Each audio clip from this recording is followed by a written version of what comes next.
Bom, gente, eu não vou me apresentar, já fui apresentada. E eu tenho pensado muito nos passos que a gente faz para ampliar o nosso olhar. Os gregos têm três conceitos muito difundidos sobre amor. Um deles é o philas, que philas não quer dizer só família, quer dizer de quem eu conheço, de quem está próximo, de intimidade. O outro é eros, que todo mundo conhece, que é o desejo. Essa coisa da atração, da vontade de tocar, de estar próximo de uma outra pessoa. E o outro grande conceito, divulgado inclusive em livros por alguns ilustres religiosos, é agape. E agape não quer dizer exatamente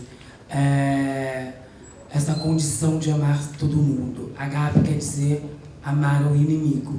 E não o inimigo no sentido do ódio. O inimigo no sentido daquele que eu desconheço.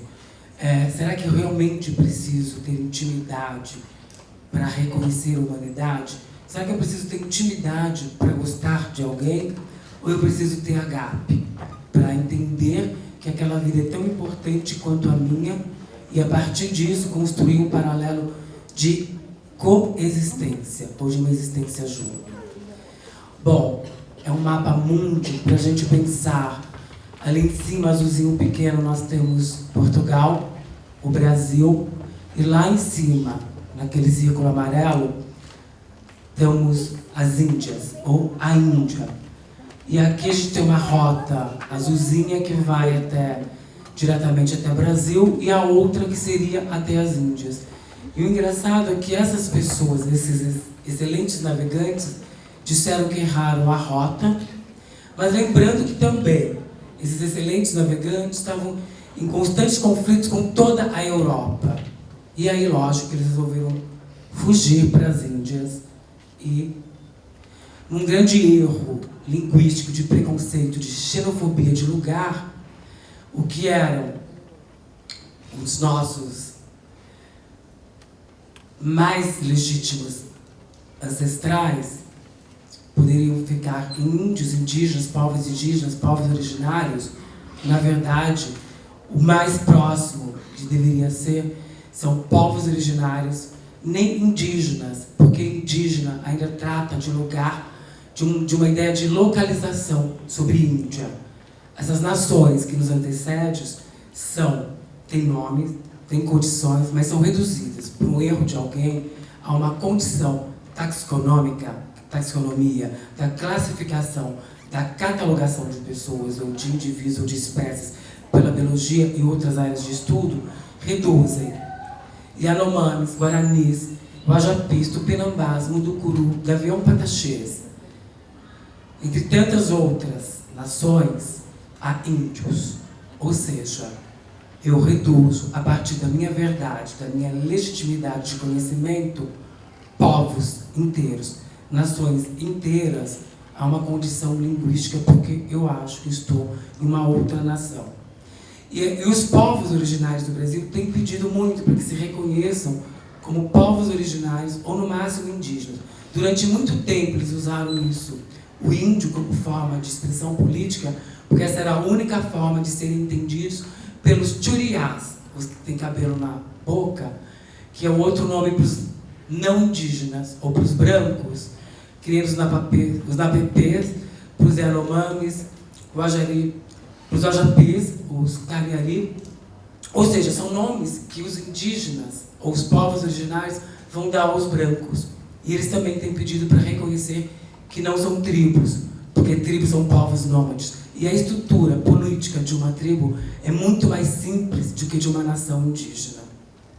Bom, e assim se continua a produzir essa manifestação de verdade sobre quem eu sou, sem levar em consideração o outro. De novo, lá em cima, nós temos Portugal, Brasil e esse continente, absolutamente, essa colcha territorial maravilhosa chamada África.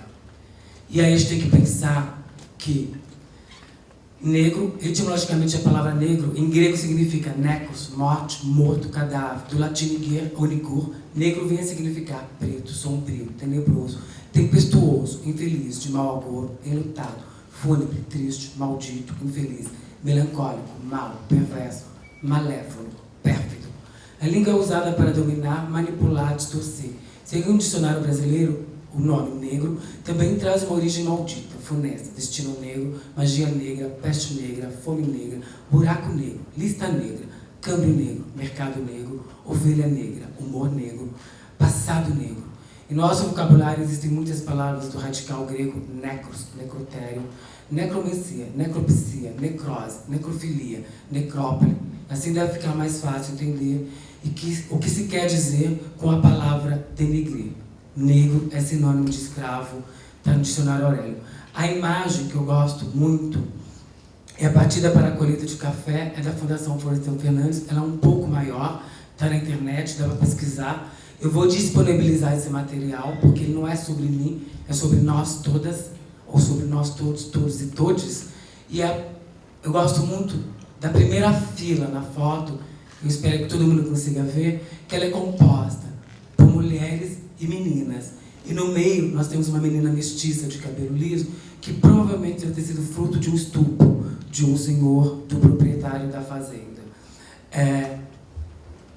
E aí a gente tem que pensar que eram dos grupos sudanês, Yorubá, Gês e Vantiachantes. Nos Bantus, que é o grupo mais populoso, Angola, congolês e moçambiques.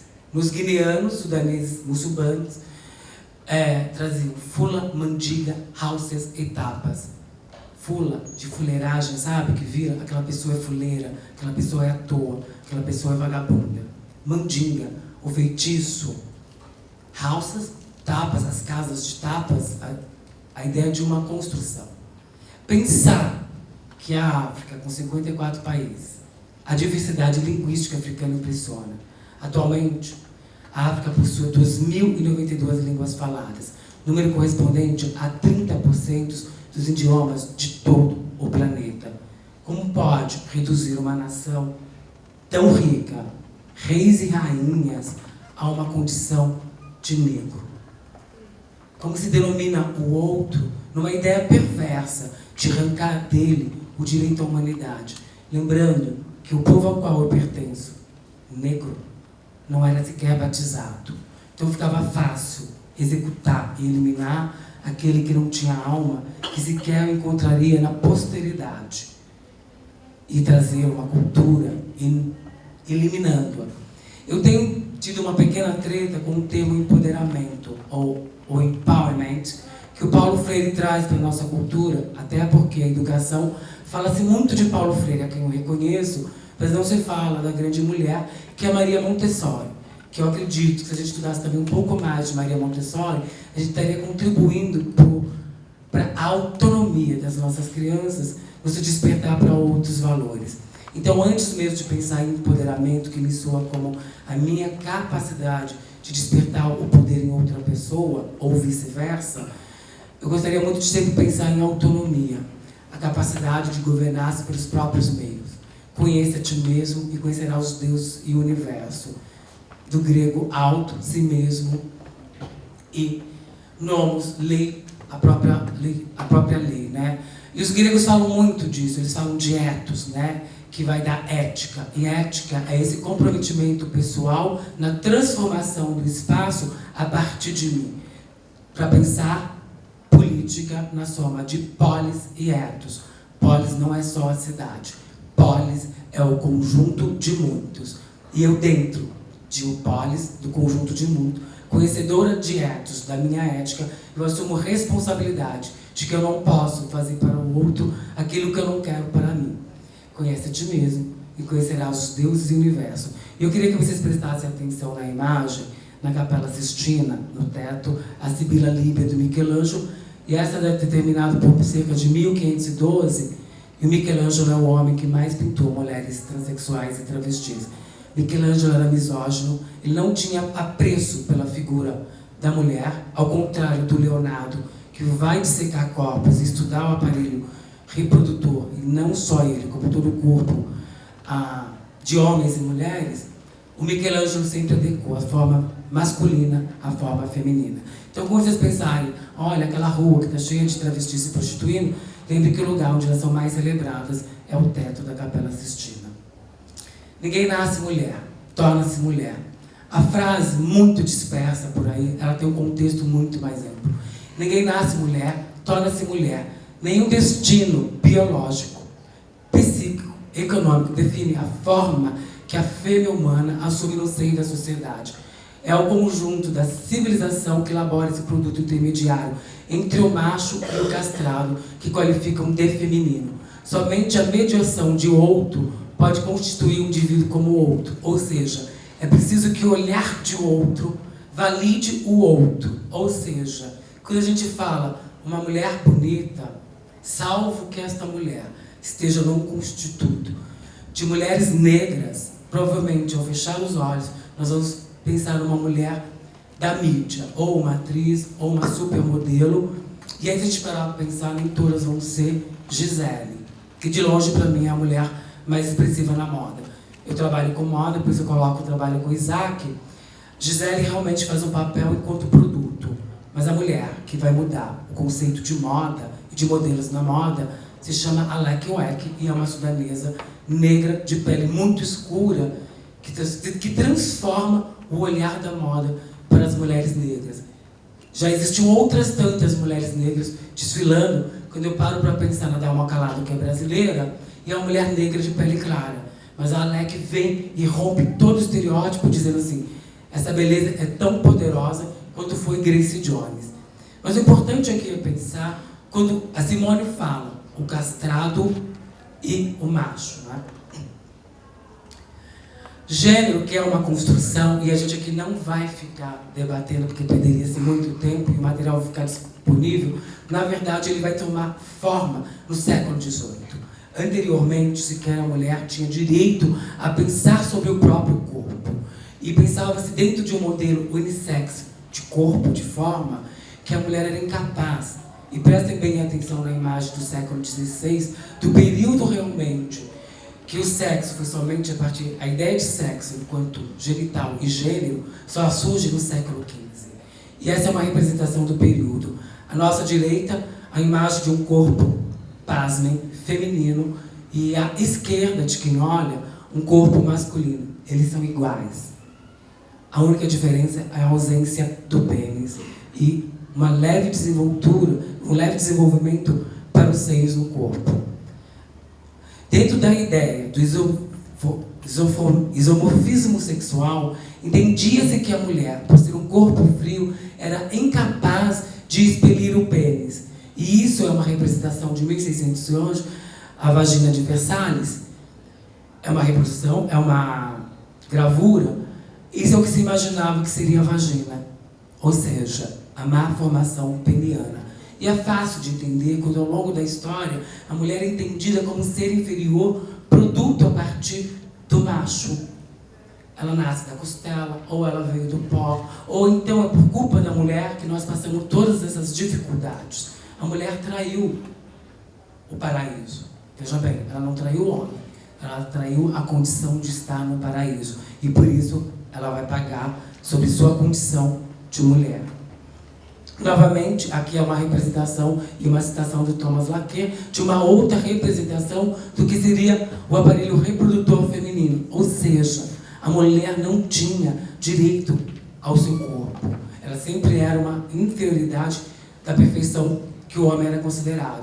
E mais um detalhe, muitas vezes, essa ideia biológica do corpo da mulher colocava ela num campo que ela não participaria do processo de cultura, de inteligência, ou mesmo da participação na construção social a partir de observação. Entendia-se que a mulher, por ter um crânio menor, era menos capaz intelectualmente.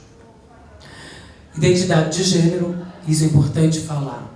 É o modo como o indivíduo se identifica com seu gênero, em suma, representa como as pessoas se reconhecem, homem e mulher, ambos ou nenhum dos gêneros. Essa construção, inclusive essa imagem, sobreposição, o Leonardo, e eu sou uma pesquisadora desse em especial, desde o medievo, tanto do Renascimento, chegando à contemporaneidade das artes, o Leonardo, sim, em determinados momentos ele se retrata na Mona Lisa. O Leonardo é um homem à frente do seu tempo, é um homem que se reconhece enquanto homossexual, ele é perseguido pela Igreja Católica, conseguindo refúgio na França até o fim dos seus últimos dias. E eu quis sobrepor, essa imagem também se encontra na internet já montada, eu quis sobrepor para as pessoas enxergarem essa ideia de identidade de gênero. E a verdade, a grande pergunta é, quando você se percebe no gênero, o quanto deste gênero você dá conta? Então será que ter o cabelo comprido te basta para ser esta mulher? Vou raspar o cabelo, eu sou mais ou menos mulher? A roupa realmente é o grande código que eu quero me expressar? Por onde que eu caminho para que a minha identidade de gênero seja validada? São questões. E aí a gente tem que falar da grande contribuição de pensar, se eu vou lá e nomeio o outro, quem sou eu neste rolê? Porque todas as vezes que eu me afasto, enxergo o outro, é como pensar, temos 200 mulheres reunidas, olha, eu preciso ir em tal lugar, e tem realmente uma mulher, não, você vai ali, onde está aquela mulher de blusa vermelha. Mas qual mulher de blusa vermelha? Aquela, perto daquela outra de blusa azul. Não estou enxergando. Aquela mulher negra de blusa vermelha. Ah, eu sei aonde é. Ou seja, o marco identitário é a mulher negra. Por que negra ou preta? Se negra é raça, preta é cor. Como eu determino esse espaço? Quem legitima?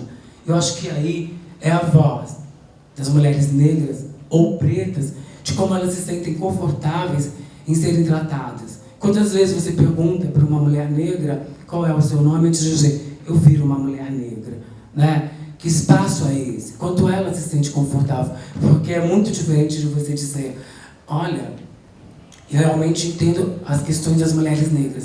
Nossa, mas as mulheres negras já estão pedindo demais. Essa entonação, esse espaço de aproximação é que permite o diálogo dentro de uma perspectiva de humanidade. Mas, basicamente, quem é cis é quem não é trans. Do latim, cis, do mesmo lado, gênero. Pessoa que nasce, é reconhecida no gênero e passa a vida dentro desse gênero. Lembrando que o gênero é fluido e muitas vezes você pode falar assim, eu não sou totalmente mulher, não sou totalmente homem, não quero nada disso. Você decide quem você é, você tem essa capacidade. É a imagem de uma jovem do século II a.C. no Louvre. Novamente, identidade transgênera. É a pessoa que se identifica com um gênero diferente do que lhe foi atribuído no nascimento.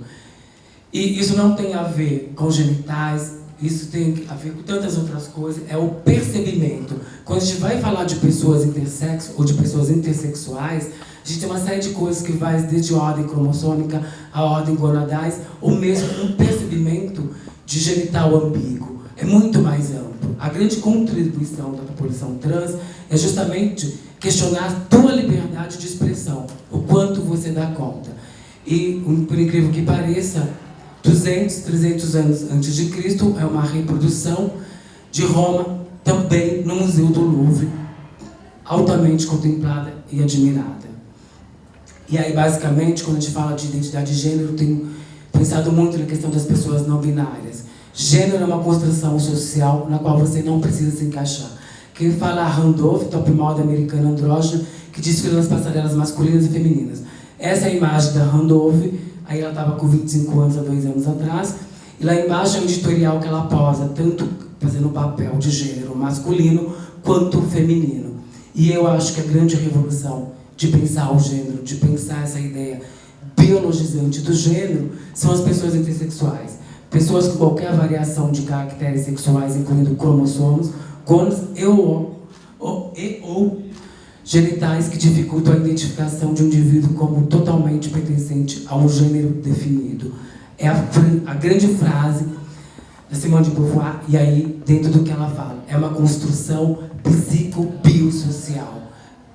A gente tem questionado muitas pessoas a partir da indústria farmacêutica e científica. Quem nunca tomou antibiótico? Acha-se mesmo que as pessoas, vivendo hoje, em 2018, são as pessoas mais naturais?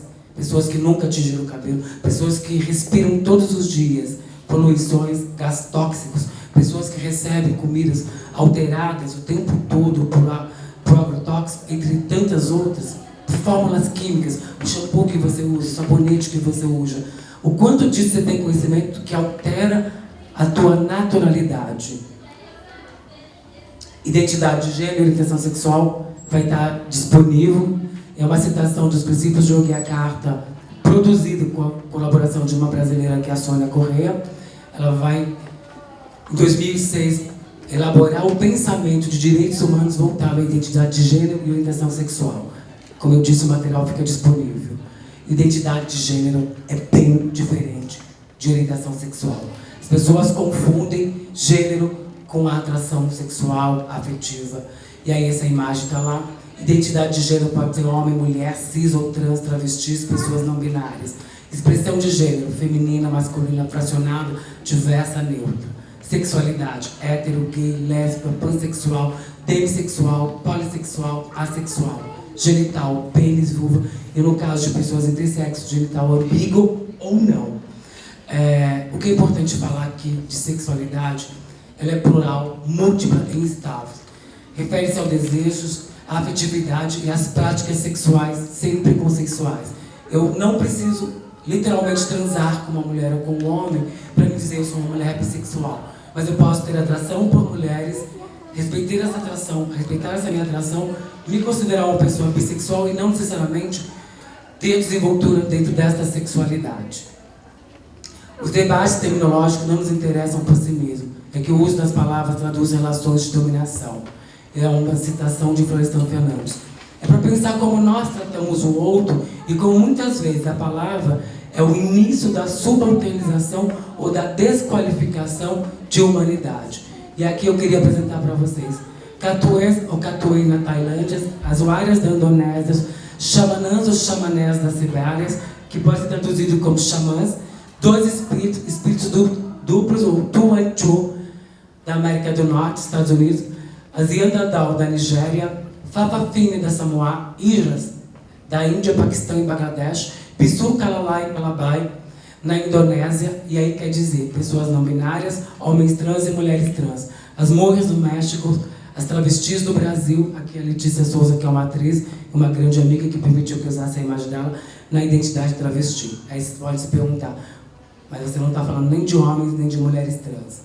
Mas eu estou falando da identidade travesti, que durante muito tempo não quis ser reconhecida, nem como homem, nem como mulher, mas pedindo o reconhecimento do tratamento da expressão de gênero feminina. O que eu queria pontuar é que essas todas, com exceção das travestis, nos seus lugares de origem, eram divindades. Receber uma pessoa de espírito duplo era considerada a maior bênção, alguém que continha tanto o sagrado feminino quanto o masculino. E aqui no Brasil, para fazer uma reparação histórica, eu queria apresentar a Chica Manicong, escrava africana de um sapateiro e considerada a primeira travesti não indígena do Brasil. Ela é datada em 1591. O Brasil é o país que mais assassina LGBTs no mundo. Em 2017, foi 445. Pessoas trans, 191. Um aumento de 6%, que quer dizer que uma pessoa trans, em oposição a uma pessoa LGBT cis, ou mesmo GLP cis, uma pessoa trans tem 22 vezes chances de morrer comparado a uma pessoa cis. A idade média dessa população, para as pessoas trans, 27 anos, lésbica, 28 anos, gays, 38 anos, bissexuais, 42 anos. A média de vida no Brasil está estimada em 72 anos. Eu imagino dizer para uma pessoa jovem, de 15 anos, que não é aceita na escola, para seus pais, pela família, que ela vai ter mais 12 anos de vida. Eu só dou um conselho: mete o louco e faz tudo que você tem que fazer. Pensar num país extremamente transfóbico, que tem Verônica Bolina.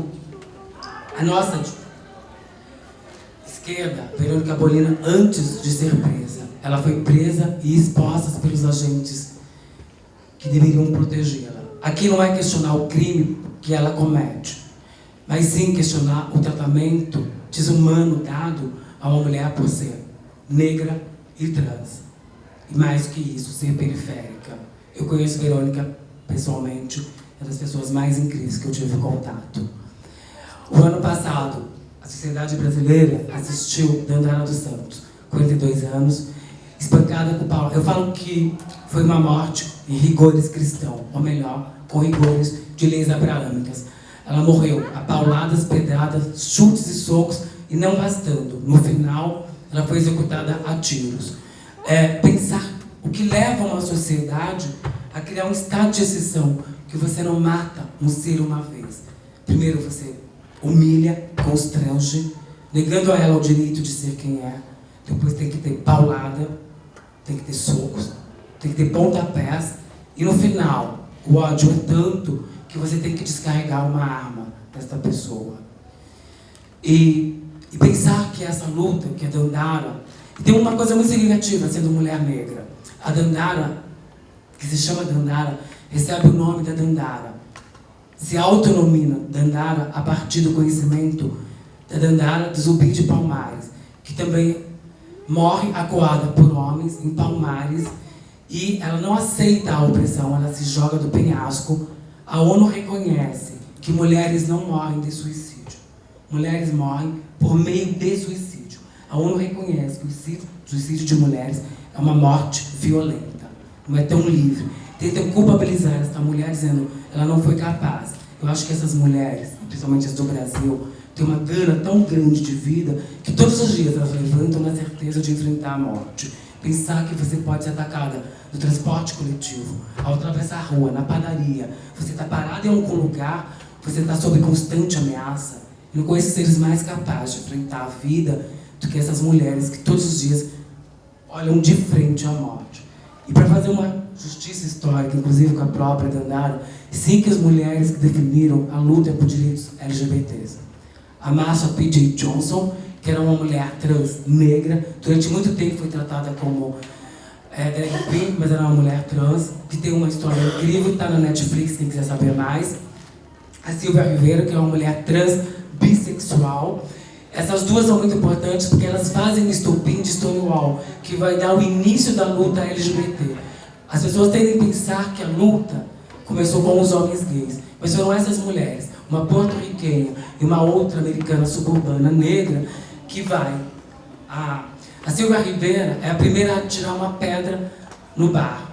E a Marsha é a primeira a gritar: nós temos que ir para frente e revidar. Miss Major Griffin Grace, que hoje está viva, é uma defensora dos direitos da comunidade LGBT, principalmente mulheres trans, jovens encarceradas. A Storm Delavie, aqui embaixo, que morreu aos 93 anos, isso foi um pouco antes dela morrer, era uma mulher lésbica e foi a primeira a dar porrada nos policiais. Sempre tenho orgulho dessas mulheres que vão para cima. A Brenda Holt, que também, se hoje a gente entende essas paradas LGBTs, é graças a essa mulher bissexual, que sempre foi apagada por os homens gays cis, e que um detalhe, no fundo, é o companheiro que esteve com ela até os últimos dias, quando ela morre de câncer. A ONU tem apontado que em 2030 nós teremos 8 bilhões e 6 milhões de seres humanos, 600 milhões de seres humanos. Eu acho que a gente tem que começar, ou de pessoas, eu acho que tem que começar a pensar em 8 bilhões de gêneros. Quanto desse gênero, dessa construção psicobiosocial para mulheres, para homens, para as pessoas que não têm gêneros, para as pessoas que não querem gênero, a gente vai ter que repensar quantas essas pessoas estão dando conta. O quanto a gente dá conta de quem a gente é, de como a gente pode avançar nessa discussão, pensando que o gênero tem que ser muito mais uma questão de autonomia, de liberdade, do que um aprisionamento dentro de ideias, ou melhor, dentro de uma ideologia de gênero, porque ela já está aí. O gênero já está no campo do ideal. Já sabemos o que se espera de uma mulher, de uma menina, de uma anciã.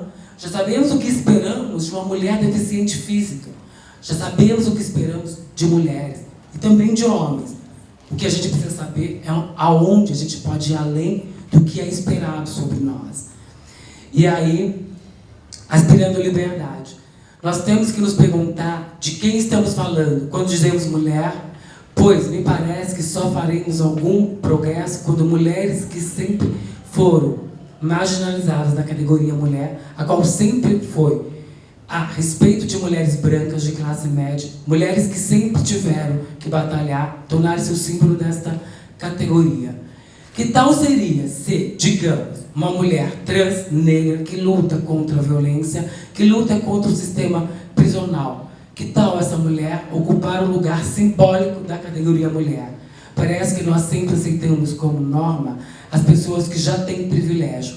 Por que é que nós não podemos aceitar que as pessoas que que tiveram que lutar por reconhecimento, lutar por sobrevivência, lutar por liberdade, é que deve tornar-se a norma, o símbolo ao qual devemos aspirar. Quem fala isso é Angela Davis, foi o ano passado, em março.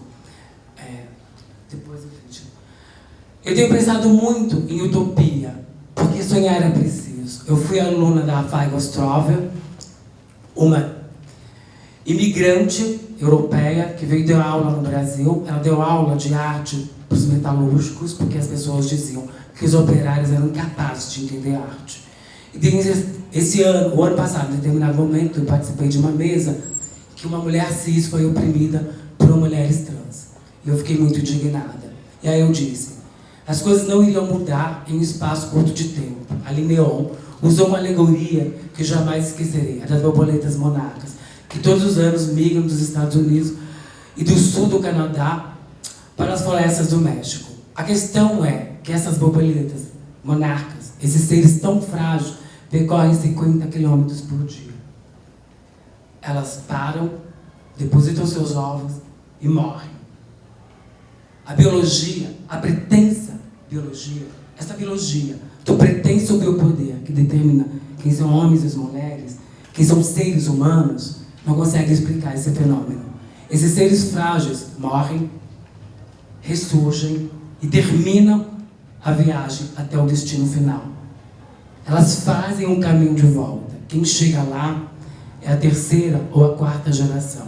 Eu sempre tenho pensado mulheres, e aqui é só para as mulheres, o quanto nós somos infinitas.